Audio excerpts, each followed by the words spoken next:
दोस्तों नमस्कार। मैं ना सोनांचली कथा कहानी और उपन्यास के संग के साथ पुनः हाजिर हूँ। दोस्तों इस समय हम लोग सुन रहे हैं उपन्यास चरित्रहीन, जिसे लिखा है बंगला साहित्यकार शरतचंद्र चट्टोपाध्याय ने। दोस्तों इस उपन्यास के अब तक मैं 22 कड़ियों का वाचन अपने पिछले वाचन के क्रम में कर चुका हूँ। आज लीजिए सुनिए इस उपन्यास के 23वें भाग का वाचन मेरे अर्थात ना सोनांचली के स्वर में। 2 घंटे बाद सतीश ने पाथुरिया घाट जाने के लिए बाहर निकलकर मन ही मन कहा, ओह कैसी मूर्खता है, जाने दो, मैं भी बच गया, मेरे सर से भी भूत उतर गया। मार्ग में चलते चलते वह सोचने लगा, लेकिन उपेन भैया को आज कैसे मुंह दिखाऊंगा, क्योंकि आग में हाथ डालने से क्या होता है, इसको जैसे वह निश्चित रूप से जानता था। अपने बाल्यकाल के स्नेही उपेन भैया को ठीक वैसे ही पहचानता था। उनके सामने इन सब अपराधों की क्षमा नहीं है। आजन्म स्नेह के बदले भी उपेन भैया से तनिक भी प्रशय पाने की आशा नहीं है। इस बात को उससे अधिक और कोई नहीं जानता था। किरणमयी के मकान का मुख्य द्वार खुला था। उसी स्थान पर सतीश चुपचाप खड़ा हो गया और अंदर प्रवेश करने के पहले सभी बातों पर एक बार अच्छी तरह विचार करने लगा। उसके ध्यान में आया कि केवल उपेन भैया ही उसके मित्र, गुरु और आदर्श हैं। उससे बढ़कर अपना कौन है। उसी उपेन भैया के पास जाकर सर उठाकर खड़े होने का अब कोई उपाय नहीं रह गया है। कल्पना से वह स्पष्ट देखने लगा। आज भेंट होने के साथ ही अत्यंत कठोर शुद्ध आंखों की दृष्टि उनके बंधुत्व, स्नेह, प्रेम सभी को बिल्कुल ही जला डालेगी, तनिक भी क्षमा न करेगी। यही क्या सब कुछ है? इस मकान का द्वार भी इसके लिए सदा के लिए बंद हो जाएगा। फिर यहाँ वह कौन मुंह लेकर प्रवेश करेगा? लेकिन इतनी हानि, इतनी लांछना जिसके कारण हुई, इतना बड़ा सत्यानाश जो कर गई, वह उसकी कौन थी, जो स्वयं पकड़ में नहीं आई लेकिन मुझे बांध गई। उसने स्वयं तो दुख भोग नहीं किया, लेकिन मुझे दुख के सागर में डुबा गई। जिस बात को सत्य कहकर मैं स्वीकार नहीं कर सकता, उसे झूठ कहकर उड़ा देना संभव है। एक लंबी सांस छोड़कर सतीश ने मन ही मन कहा, सावित्री तुमने दुख दिया है, इसके लिए अब दुख नहीं है, लेकिन सच और झूठ को एक साथ मिलाकर यह कैसी विडंबना में तुम मुझे बांध कर रख गई हो। दासी ने एकाएक आकर कहा, आपको बहू जी बुला रही हैं। सतीश ने चौंक कर प्रश्न किया, उपेंद्र आ गए हैं? हाँ, कल बड़ी रात को आए हैं। उनका छोटा भाई, छोटी बहू जी? दासी ने सिर हिलाकर कहा, कहाँ, नहीं तो वह अकेले ही आए हैं। आने के बाद से ही हमारे बाबू के पास बैठे हुए हैं। बाबू कैसे हैं? दासी ने लंबी सांस लेकर कहा, और बाबू समाप्त होने में देर नहीं है।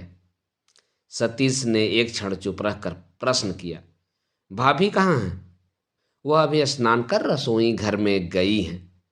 सतीश और कोई प्रश्न न करके धीरे धीरे दबे पांव सीधे रसोई घर में चला गया। किरणमयी संभवतः प्रतीक्षा ही कर रही थी। सतीश के द्वार के निकट आते ही उसने उत्सुकता से पूछा, मकान में प्रवेश न करके बाहर खड़े रहे, या क्या बाबूजी आंखें धस गई हैं, चेहरा उदास है, रात को क्या नींद नहीं आई? सतीश के कानों में प्रश्न के प्रवेश करते ही उसका क्रोध आग की तरह लाल होकर फिर उसी क्षण बुझकर राख बन गया। बोला, हाँ, सारी रात जागकर उसको लेकर आमोद प्रमोद करता रहा। सुनकर संतुष्ट हो गई आपकी? नहीं, फिर यहाँ मैं न आऊं, यही ना? किंतु छोटे मनुष्य उपेन बाबू से कहना, मुझसे पूछते तो मैं सच्ची बात ही बता देता। संसार में उसके सिवा और भी मनुष्य हैं जो सत्य बोल सकते हैं। इसके सिवा मेरा ऐसा कोई संबंध भी नहीं है कि डर कर मुझे असत्य बोलना पड़ता। कह दो उनसे, समझ गई ना भाभी? यह कहकर वह वापस घूम पड़ा।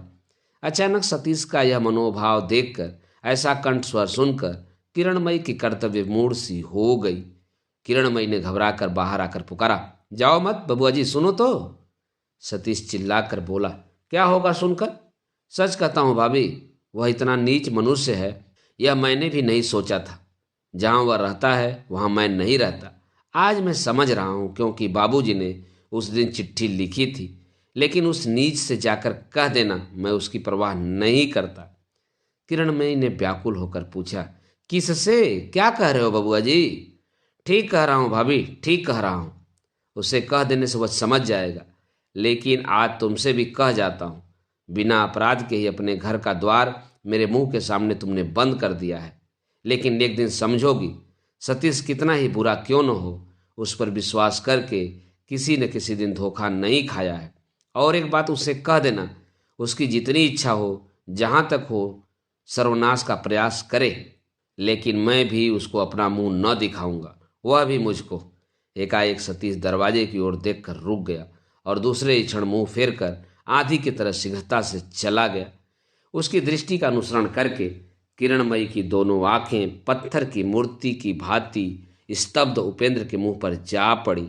वह चिल्लाहट सुनकर रोगी की सैया के पास से उठकर चले आए थे और कमरे का द्वार थोड़ा सा खोलकर खड़े सुन रहे थे। किरणमयी को एक बार ख्याल हुआ, क्या बात है, उपेंद्र इसे जान लेना चाहेंगे। लेकिन वह कुछ भी न पूछकर चुपचाप किवाड़ बंद करके अंदर चले गए। किरणमयी के आश्चर्य का ठिकाना नहीं रहा। यह कैसी घटना घट गई? सतीश अपने उपेंद्र भैया का उसके मुंह पर कैसा अपमान कर गया? किस लिए? वह रसोई घर में वापस जाकर हाथ के कामों को मानो स्वप्नाविष्ट की तरह करने लगी, लेकिन मन में एक गंभीर क्षुब्ध आश्चर्य सहस्रों रूप धारण करके निरंतर चक्कर लगाने लगा। उसके घर में ही जो बहुत बड़ी विपत्ति शीघ्र ही आने वाली थी, क्षण भर के लिए वह उसे भी भूल गई। केवल सोचने लगी। कल संध्या के बाद सतीश अपने डेरे पर वापस चला गया था। उसके बाद इसी एक ही रात में ऐसी क्या घटना घटी जिससे वह ऐसा उन्मत्त आचरण करके चला गया? फिर भी उपेंद्र ने एक भी बात जान लेने की इच्छा प्रकट नहीं की। उसको ऐसा मालूम हुआ, क्षण भर के लिए उपेंद्र के सूखे कठोर मुख पर मानो असहनीय आश्चर्य फूट उठा। लेकिन यह सच है या केवल उसके ही मन की कल्पना है, इसका भी वह निश्चय न कर सकी। उपेंद्र वापस चले गए और रोगी के बिछौने के एक छोर पर अपने पहले के स्थान पर जा बैठे। वह स्वभावतः ही शांत प्रकृति के थे। एकाएक किसी पक्ष में या विपक्ष में मतामत प्रकट नहीं करते थे, लेकिन वह सहज निर्मल विचार शक्ति उनमें उस समय किसी तरह भी न रह सकी। जब सुरबाला आदि को ज्योतिष के घर पहुंचाकर बड़ी रात को अकेले हारान के घर आए थे, उस समय हारान का श्वास कंठ भयंकर रूप से बढ़ गया था। भीतर होश था या नहीं, यह भी अनुमान करना कठिन था। चारों ओर देखकर उनकी अवस्था बड़ी भीषण मालूम होती थी, फिर भी कहीं मानो जरा भी व्याकुलता नहीं थी। इसके पहले उन्होंने दो चार मृत्यु सयाएं देखी थी, उनका इसके साथ कितना अधिक अंतर था। रोगी के सिरहाने उसी तरह एक तेल का दीपक अत्यंत धीमे जल रहा था। माँ कमरे के एक कोने में चटाई बिछाकर सो रही थी। केवल किरणमयी जागती हुई बैठी थी, लेकिन उसके भी आचरण में घबराहट का कोई भी लक्षण ढूंढ कर न पाने से उनको ऐसा ज्ञात हुआ मानो वह परम उदासीनता से पति की मृत्यु की प्रतीक्षा में बैठी हुई है। माँ का भी कैसा निर्लिप्त भाव है, अपनी बीमारी से व्याकुल है। कल रात को उपेन ने जो कुछ देखा था, उससे स्पष्ट जान पड़ा था कि केवल मृत्यु की विभीषिका ही इन दोनों स्त्रियों के भीतर है। यह बात नहीं, अपितु हारान का जीवित रहना भी मानो एक बांध की तरह बन गया है और वह इस छोटे से परिवार के सुख दुख के प्रवाह को रोककर कूड़ा करकट से पीड़ित कर रहा है। जिस प्रकार भी हो, इस अवरोध से मुक्ति पा लेने से ही ये लोग मानो भारी संकट से बच जाएंगे। उपेंद्र अभी तक किरणमयी को पहचान नहीं सके। यह सुअवसर ही उसको प्राप्त नहीं हुआ, लेकिन सतीश ने पहचान लिया। इसलिए पहले पहल जिस दिन हारान के बुलाने से इन लोगों ने इस घर में प्रवेश किया था, किरणमयी का उस रात का आचरण सतीश तो भूल ही गया था। उसको अधिक अपनी कठोरता का सहज अपराध स्वीकार करके उनकी क्षमा पाकर उसने भाई का स्थान ले लिया था। लेकिन उपेन को वह सुअवसर नहीं मिला। इसलिए कल रात्रि को कमरे में घुसकर एक ही क्षण में उनका प्रसन्न चित्त माँ के विरुद्ध विमुखता और स्त्री के प्रति घृणा से परिपूर्ण हो गया था। इसलिए सवेरे किरणमयी जब चाय दे गई तो उन्होंने उसे स्पर्श तक नहीं किया। सतीश के आने जाने का पता अघोरमोही को नहीं चला। उस समय वह नीचे अपने काम में लगी हुई थी। अब धीरे धीरे कमरे में घुसकर लड़के को देखकर रोने लगी। किसी ने उनको सांत्वना नहीं दी, मना भी नहीं किया। एकाएक उनकी चाय की कटोरी पर नजर पड़ जाने से रोने के सुर से उन्होंने प्रश्न किया, क्यों बेटा, चाय नहीं पी? उपेंद्र संक्षेप में बोले, नहीं। अघोरमयी अत्यंत व्यग्र हो उठी। नहीं नहीं, यह नहीं होगा बेटा। सारी रात जागते रहे हो, इस पर यदि तुम बीमार पड़ जाओगे तो फिर मैं नहीं बचूंगी उपेन। उपेन कुछ बोले नहीं, केवल अघोरमयी के मुंह पर तीक्ष्ण दृष्टि डालकर दूसरी ओर ताकने लगे। इसका अर्थ समझने की शक्ति अघोरमयी में नहीं थी। बार बार जिद करने लगी, किंतु उस दृष्टि का अर्थ समझ गई किरणमयी। इस कमरे में इस मृतप्राय संतान के निकट बैठकर दूसरे के लड़के के लिए जननी की यह व्याकुलता कितनी असंगत और असंभनीय जान पड़ी, यह उसकी तीक्ष्ण बुद्धि से छिपी नहीं रही। लेकिन यह जो कुछ भी हो, उपेंद्र भी किस लिए इस एक तुच्छ अनुरोध के विरुद्ध इस तरह दृढ़ प्रतिज्ञा करके कड़े बनकर बैठे रहे, इसका भी कोई कारण किरणमयी न समझ सकी। उनका यह व्यवहार किरणमयी की दृष्टि में कम अशोभनीय नहीं जान पड़ा। दोनों ओर की यह जिद डॉक्टर के आ जाने से स्थगित हो गई। अंग्रेज डॉक्टर 2-3 मिनट तक परीक्षा कर चुकने पर अपना अंतिम उत्तर देकर चले गए और उसके साथ यह भरोसा भी दे गए कि अगले शेष रात्रि के पहले मृत्यु की संभावना नहीं है। उस समय 10 बज गए थे। किरणमयी ने तनिक निकट आकर मृदु स्वर से कहा, आपको एक बार वहां जाकर उन लोगों से भेंट कर आना भी तो आवश्यक है। उपेंद्र ने किसी ओर न देकर कहा, वैसी आवश्यकता नहीं है, वे लोग सब बातें जानते हैं।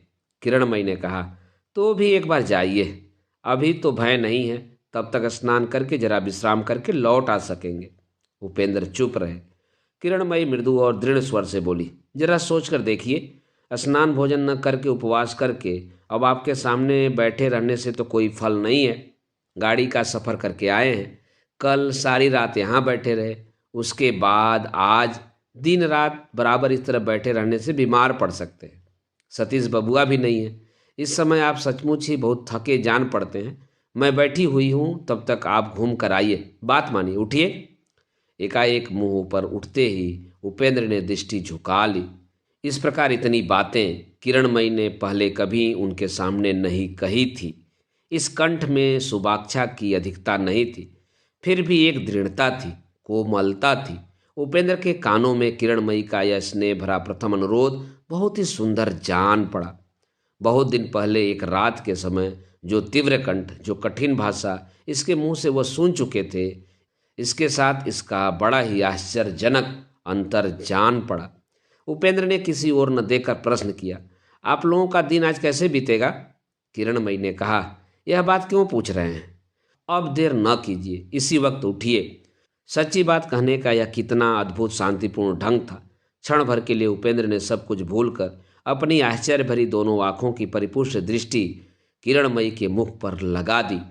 पहले ही उनकी दृष्टि में उसकी मांग में सिंदूर की चमकती हुई रेखा पड़ गई, जो नारी सौभाग्य का सर्वश्रेष्ठ प्रदर्शन है। प्रबल उच्छ्वास से उपेंद्र का सारा शरीर एक बार कांप उठा। किरणमयी ने उसे देख लिया, लेकिन उसका आभास मात्र भी उसके मुख पर प्रकट नहीं हुआ। उसने कहा, आप उठिए, मैं उनको जरा दूध पिला दूं। उपेंद्र उठकर बैठ गए, बोले, दवा? किरणमयी व्यथित स्वर से बाधा देकर बोली, नहीं, अब उसकी आवश्यकता नहीं है, बहुत सी दवाइयां बरबस मैंने पिलाई हैं, अब पिलाना नहीं चाहती। उपेंद्र ने प्रतिवाद नहीं किया। दवा की आवश्यकता वह स्वयं भी नहीं जानते थे।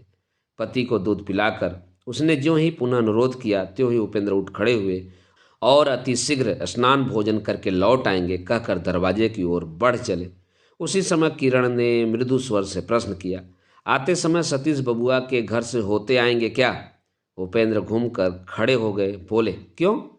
किरणमयी ने कहा, मेरे पास तो कोई आदमी नहीं है कि उनके डेरे पर एक बार किसी को भेजूंगी, इसलिए कह रही थी आप यदि एक बार। उपेंद्र को एकाएक ज्ञात हुआ, इस बुला लाने के प्रस्ताव से उन्हीं को मानो विशेष रूप से ठोकर लगाई गई है। इसलिए तीखे स्वर से उन्होंने पूछा, उससे आपको विशेष कुछ आवश्यकता है? यह कंठ स्वर और उसका तात्पर्य किरणमयी से छिपा नहीं रहा, लेकिन इसलिए अपने कंठ स्वर से उसने उसे और बढ़ा नहीं दिया, केवल कहा, इस दुर्दिन में तो मुझे सभी की आवश्यकता है उपेन बाबू। उसके अतिरिक्त किस कारण वह आप पर इतना क्रोध करके चले गए, यह भी तो मैं नहीं जानती। इसलिए मैं सोचती हूँ एक बार उनको बुला लाने का प्रयास करना क्या अच्छा नहीं है? उपेंद्र ने मन ही मन और चिढ़कर कहा, आप उनके लिए उद्विग्न मत होइए, वह तो मेरा ही मित्र है, अपना भला बुरा हम लोग ही ठीक कर सकेंगे। फिर भी आपको यदि विशेष कार्य हो तो उसके पास आदमी भेज सकता हूँ, स्वयं जाने का समय मेरे पास नहीं है। किरणमयी ने मृदु स्वर में कहा, यही अच्छा है, आदमी भेज दीजिएगा, उनका आना आवश्यक है। मित्र के साथ मित्र का मेल समझौता जब भी हो, लेकिन मैं तो उनकी बहन हूँ। अपनी बड़ी विपत्ति के दिनों में अपने को दंड देने का अवसर आप लोगों को न दूंगी। नहीं नहीं, इसकी आवश्यकता ही क्या है, मैं खबर भेज दूंगा, कहकर उपेंद्र बाहर चले गए। भाई बहन का नया रिश्ता कहाँ किस रूप में स्थापित होगा, इसकी कोई जिम्मेदारी उस पर नहीं। इस बात को उसके मन ही मन ने स्वीकार कर लिया। फिर भी जिस आत्मीयता की धारा एक दिन उसके बीच से प्रवाहित हो रही थी, वह आज उसे अतिक्रम कर प्रवाहित होने लगी। इस समाचार से उसे चोट पहुंची। मित्र के प्रति वह जो मन में आए कर सकता है, पर भाई बहन के निकटतम संबंध में किरणमयी किसी मित्र को हस्तक्षेप नहीं करने देगी। इसे समझाने के लिए स्पष्टता का किंचित अंश बाकी नहीं रखता गया है। छोटी गली को शीघ्रता से पार करके उपेंद्र मुख्य सड़क पर पहुंचे और एक गाड़ी किराए पर ठीक करके उस पर सवार हो गए। अंधकार शीतल मृत्युपरी से बाहर आकर शहर के इस प्रकार सूर्यलोक दीप्त जीवन कर्म चंचल राजपथ पर खड़े होने पर भी उसने आराम अनुभव नहीं किया। भीतर भीतर वह न जाने कैसी जलन अनुभव करने लगा। आवश्यकता पड़ने पर किरणमयी किस प्रकार उग्र भाव से कठोर हो जा सकती है, इसे उन्होंने एक दिन देखा था, लेकिन उसका शांतिपूर्ण विरोध भी उससे कम कठोर नहीं है। इसे उन्होंने आज की इन थोड़ी सी बातों से ही स्पष्ट अनुभव कर लिया। सतीश के साथ उसका एक विवाद उपस्थित हो गया है। किरणमयी को इसका पता चल गया है। यह बात भी उनकी समझ में आ गई, लेकिन झगड़े का कारण चाहे जो कुछ भी हो, दोष गुण का विचार यह स्वयं ही करेगी और किसी को हाथ डालने न देगी। यह बात घूम फिर कर उनके मन में आने जाने लगी।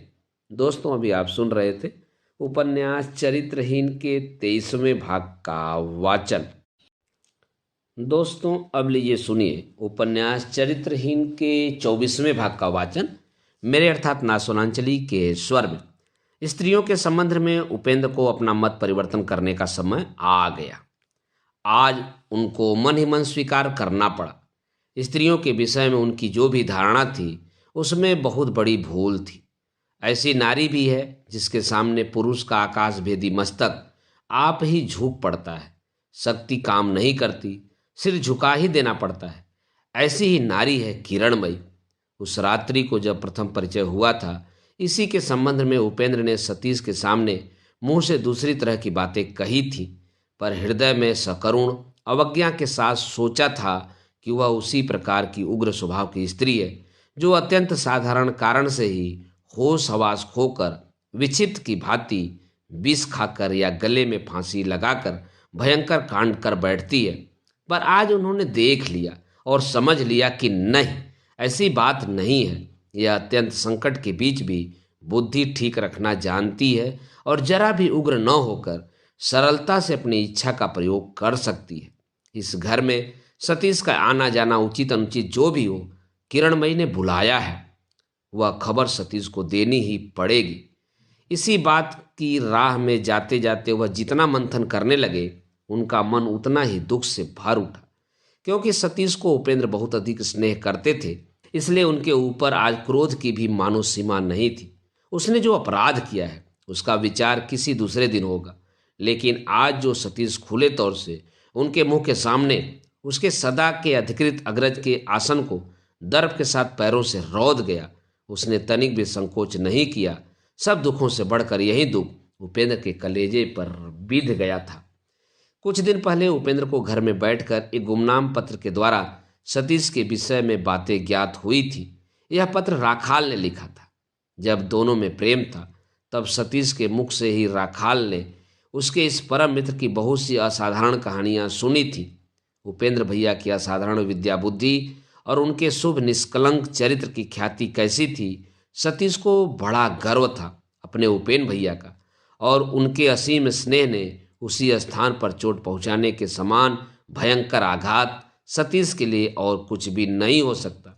धूर्त राखाल इस बात को भली प्रकार समझ गया था, लेकिन इस पत्र ने उस समय कुछ भी कार्य नहीं किया।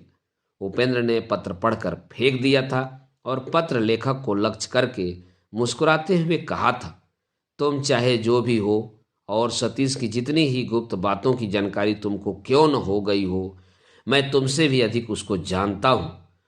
और 2 दिनों के बाद पिता के प्रश्न के उत्तर में हंसकर कहा था, सतीश अच्छी तरह ही है, किंतु जान पड़ता है कि किसी से झगड़ा करके पुराना डेरा छोड़कर अन्यंत्र चला गया है।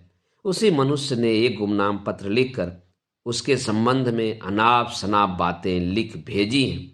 बूढ़े ने उद्विग्न मुंह से पूछा था, कैसी अनाप शनाप बातें उपेंद्र? उपेंद्र ने उत्तर दिया था, उन सब झूठी कहानियों को सुनकर आपको समय नष्ट करने की आवश्यकता नहीं है।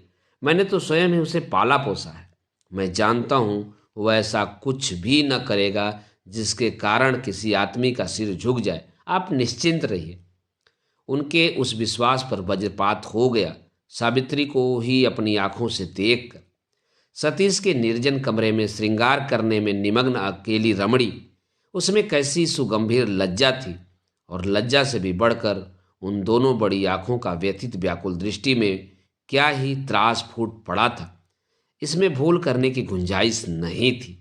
एक क्षण में ही उपेंद्र के मन में राखाल की उस प्राय भूली हुई चिट्ठी का अक्षर अक्षर मानो आग के अक्षरों की भांति जल उठा था।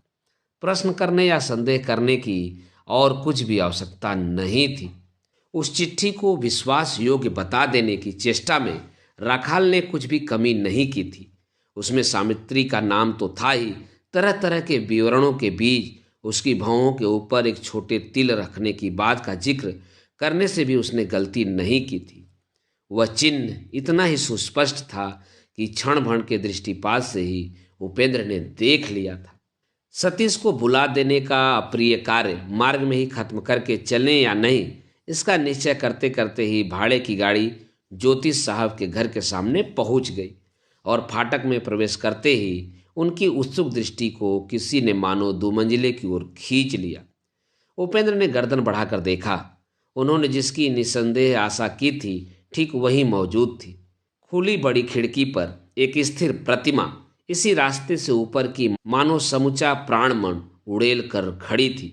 इतनी दूर से अच्छी तरह देख लेना संभव नहीं था, तो भी उसके मानस नेत्रों से खिड़की पर खड़ी होने वाली के होठों की कुछ कपकपी से लेकर आंखों की पलकों के ऊपर की जलरेखा तक भी छिपी नहीं रही। उनकी इतनी देर की चिंता, ज्वाला, अभिमान और अपमान के घात प्रतिघात की वेदना मिट गई। केवल यही एक बात मन में जाग उठी कि सुरबाला की सारी रात और समूचा प्रातःकाल न मालूम किस तरह बीता है, जो ऐसी है सती रहने की हालत में शायद उसको घर से बाहर निकलने भी नहीं देती।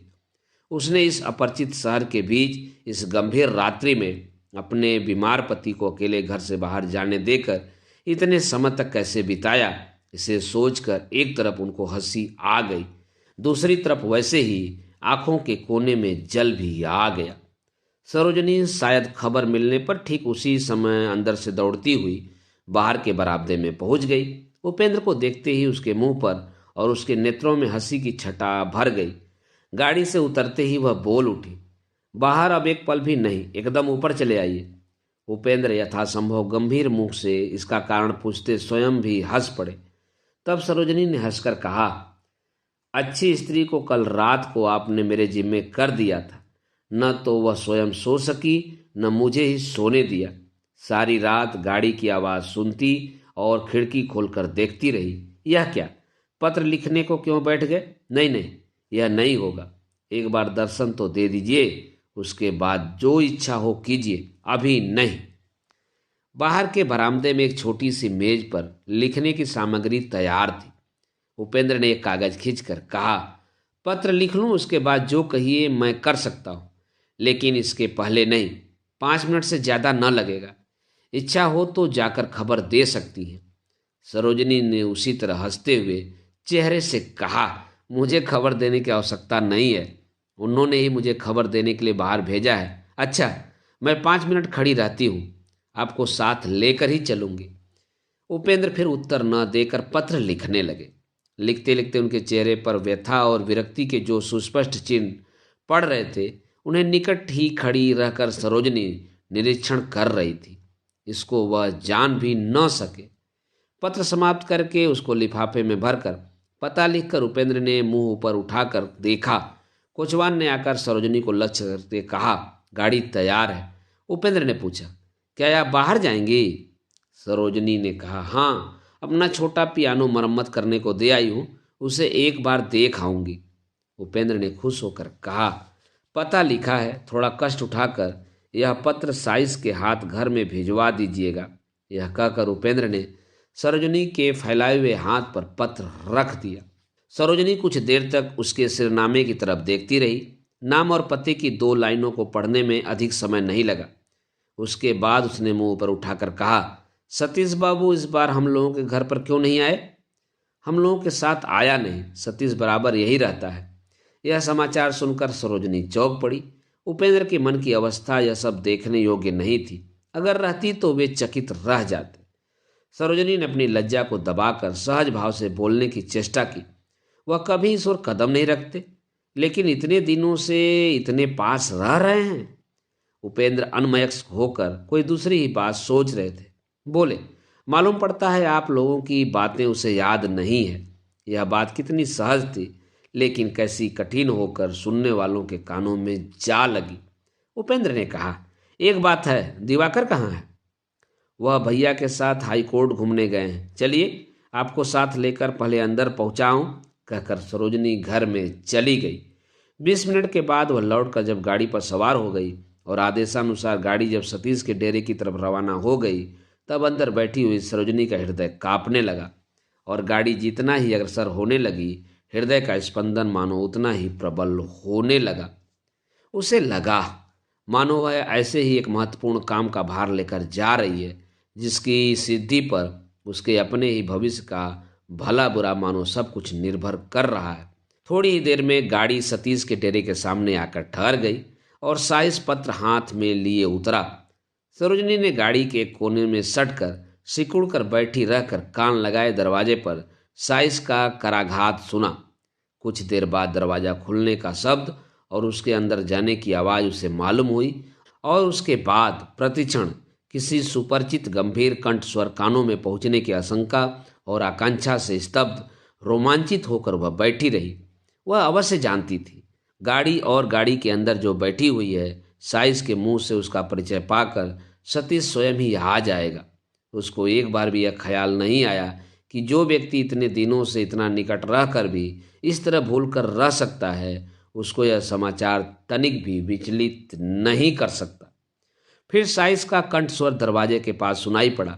वह दरवाजा बंद भी हो गया और क्षण भर बाद ही वह पत्र हाथ में लिए अकेले लौट आया। उसने कहा, बाबू घर में नहीं है? घर में नहीं है? पल भर के लिए सरोजनी स्वस्थ होकर बच गई। मुंह बढ़ाकर उसने कहा, पत्र लौटा कर क्यों लाया? जा रखा। साइस ने कहा, बाबू कलकत्ता में नहीं है, दिन के 10 बजे की गाड़ी से घर चले गए। यह बात सुनकर न मालूम क्यों उसको यह घर अपनी ही आंखों से देख लेने की अदम्य इच्छा हो गई। उसका ठीक कारण वह स्वयं भी न समझ सकी और दूसरे ही क्षण वह उतर आई, फिर किवाड़ खोलकर अंदर चली गई। हिंदुस्तानी रसोइया चीज़ों के पहरे पर तैनात था। उसकी सहायता से सभी कमरों में घूम फिर कर देख कर नीचे उतरने के रास्ते में रस्सी की अरगनी पर लटकती हुई एक अधमैली चौड़ी पाट की साड़ी पर सरोजनी की निगाह पड़ गई। कौतूहली होकर प्रश्न करने पर ब्राह्मण ने अपनी बोली में बताया, यह माँ जी का कपड़ा है। तीसरे पहर स्नान कर सावित्री ने अपने पहनने की भीगी साड़ी सूखने के लिए डाल दी थी। वह उस समय तक टंगी हुई थी। आश्चर्य में पड़कर पूछताछ करने पर इस माँ जी के बारे में सरोजनी को जो बातें मालूम हुई, उससे वह और भी आश्चर्य में पड़ गई। जो सब घटनाएं सहज भाव से घटित नहीं होती और जिनके अंदर पाप रहता है, उन्हें छानबीन कर समझ न कर सकने पर भी सभी लोग अपनी बुद्धि के अनुसार एक प्रकार समझ सकते हैं।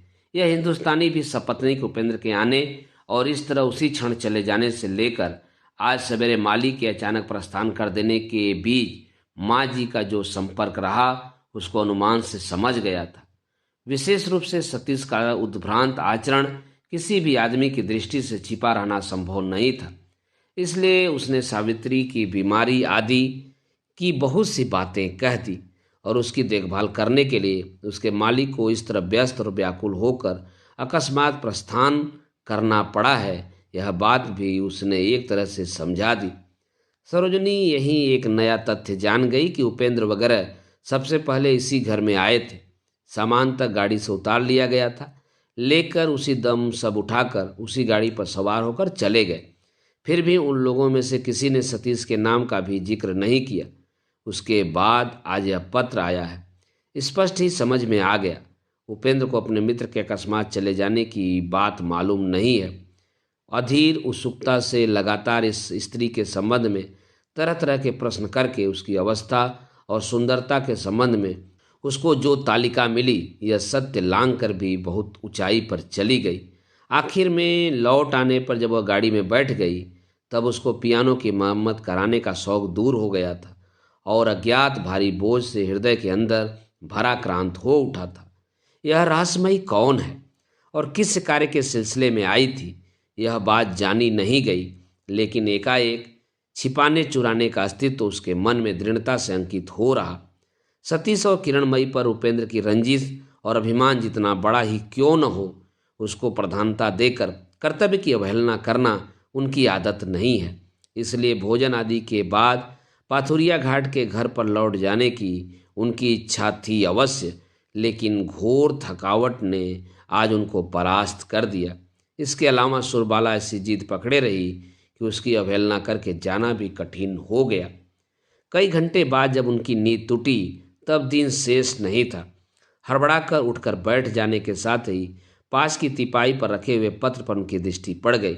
उसे उठाकर हाथ में लेकर उन्होंने देखा, पत्र उसी तरह बंद है, जिस कारण ही क्यों न हो वह सतीश के हाथ में नहीं पड़ा है। आहट पाकर सुरबाला ने कमरे में प्रवेश कर कहा, सतीश बबुआ यहाँ नहीं है, दिन के 10 बजे की गाड़ी से घर चले गए हैं। यह समाचार सुनकर उपेंद्र का मुंह स्याह हो गया। पहले ही ख्याल हुआ, इस अपरिचित शहर में हारान की आसन्न मृत्यु संबंधी जितने कर्तव्य हैं, अब अकेले उन्हीं को संपन्न करने पड़ेंगे। ओह, कितने काम हैं और कितने भयंकर कष्ट हैं। लोगों को बुलाना, चीज सामान जुटा देना, सद्य विधवा और जननी की गोद से उसके एकमात्र संतान का मृत शरीर खींचकर ढो ले जाना, इस मर्मांतक शोक के दृश्य की कल्पना करके ही उनका सर्वांग पत्थर की तरह भारी और समस्त चित्र पाथुरिया घाट के विरुद्ध वक्र होकर खड़ा हो गया। अपनी जानकारी में वे मन ही मन सतीश के ऊपर निर्भर थे। अब वही संकट अभिमान और अपमान के आवरण को भेद कर सामने प्रकट हो गया। यह सब काम उपेंद्र की प्रकृति के विरुद्ध है। यथाशक्ति वह इसमें पड़ना नहीं चाहते थे, लेकिन सतीश के लिए यह काम कितने सहज थे। गांव में ऐसा कोई भी आदमी नहीं मरा जहां वो अपना कर्मठ बलवान शरीर लेकर सबसे पहले हाजिर न हुआ हो और सभी अप्रिय काम चुपचाप आडंबर के बिना संपन्न न कर दिए हो। दुर्दिन में सभी उसको खोजते थे और उसके आगमन से शोकार्त और विपत्तिग्रस्त गृहस्थ इस दुख के बीच सांत्वना और साहस पाता था। वही जब कलकत्ता छोड़कर चला गया, तब क्षण भर के लिए उपेंद्र को किसी और फिर रास्ता नहीं दिखाई पड़ा। सुरबाला ने पति के मुंह का भाव देखकर हारान की अवस्था के बारे में पूछा, लेकिन सतीश का प्रसंग नहीं उठाया। सरोजनी ने वापस आकर बातों की जानकारी प्राप्त करने के लिए बातचीत के बहाने जो जिक्र किया था, उसी से उसने कल रात की घटना का अनुमान कर लिया था।